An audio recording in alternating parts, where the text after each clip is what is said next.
প্রথম 500 বছর তারা কারো জন্মদিনই পালন করতো না। শুধু ইরানের মানুষদের ভিতরে কিছু জন্মদিন পালনের অভ্যাস ছিল, তবে ধর্মীয় ক্ষেত্রে ঢুকতে পারেনি। রাসূলুল্লাহ সাল্লাল্লাহু আলাইহি ওয়াসাল্লামের জন্মদিন অথবা মৃত্যুদিন, সাহাবীদের, অন্যদের প্রথম এটা পালন শুরু করে শিয়ারা। রাসূলুল্লাহ সাল্লাল্লাহু আলাইহি ওয়াসাল্লামের জন্মদিন, ফাতেমার জন্মদিন, আলীর জন্মদিন, হাসানের জন্মদিন, হুসাইনের জন্মদিন, এটা ইরানি সভ্যতা, তাদের ভিতরে জন্মদিন পালনেরই ছিল। তো এটা শিয়াদের ভিতরে সীমাবদ্ধ ছিল।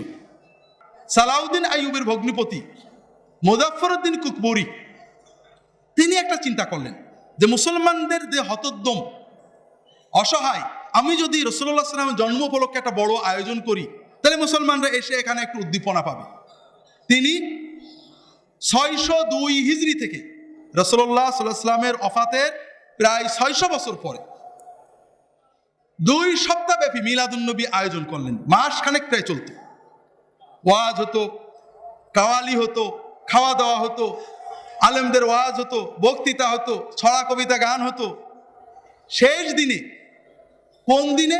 নবীজির জন্মদিনে। তখনও 12 রবিউল আউয়াল প্রসিদ্ধ হয়নি। তখন উলামায়ে কেরামের ভিতরে অনেকগুলো কওলের ভিতরে 2টো কওল প্রসিদ্ধ ছিল, একটা হলো 8, একটা হলো 12। রাসূলুল্লাহ সাল্লাল্লাহু আলাইহি ওয়াসাল্লাম ওফাত 12, বেলাদাতে অনেকগুলো কথা, তার ভিতরে একটা হলো 8, একটা হলো 12। মুহাম্মদ ইবনে সাদ 8-কে তারজি দিয়েছেন, এটাই শক্তিশালী। মুহাম্মদ ইবনে ইসহাক 12-কে তারজি দিয়েছেন। তো উনি একবার 8, একবার 12-তে উনার ঈদে মিলাদুন্নবী শেষ করতেন। এইভাবে বাৎসরিক ঈদে মিলাদুন্নবী শুরু হলো। কাদের থেকে শুরু হলো?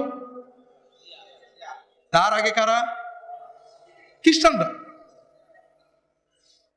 খ্রিস্টানদের মিলাদুন্নবী থেকে আমরা আমাদের মিলাদুন্নবী শিখলাম। এই জন্য সাহাবায়ে কেরাম রাসূলুল্লাহ সাল্লাল্লাহু আলাইহি ওয়াসাল্লাম থেকে সহিহ সুন্নতটা তারা পালন করেছে। তাদের 2টো বিষয়, কিভাবে মুসলমানদের ভিতরে রবিউল আউয়াল পালন আসলো বলার আগে সাহাবীরা কি করতেন একটু আমাদের বোঝা দরকার। সহিহ মুসলিমের হাদিসে আমরা যখন মিলাদের ব্যাপারে রাসূলুল্লাহ সাল্লাল্লাহু আলাইহি ওয়াসাল্লাম জন্ম বিষয়ক হাদিস খুঁজি, বুখারী, মুসলিম, আবু দাউদ, তিরমিজি, নাসাঈ, ইবনে মাজাহ, 6খানা কিতাব, মুসনাদ আহমদ, প্রায় 50,000 হাদিস। এই 50,000 হাদিসের ভিতরে রাসূলুল্লাহ সাল্লাল্লাহু আলাইহি ওয়াসাল্লামের জন্ম নিয়ে, জন্মের সময়, জন্মের কাহিনী, জন্মের বিবরণ, জন্ম শৈশব নিয়ে 50টা হাদিসও পাওয়া যায় না।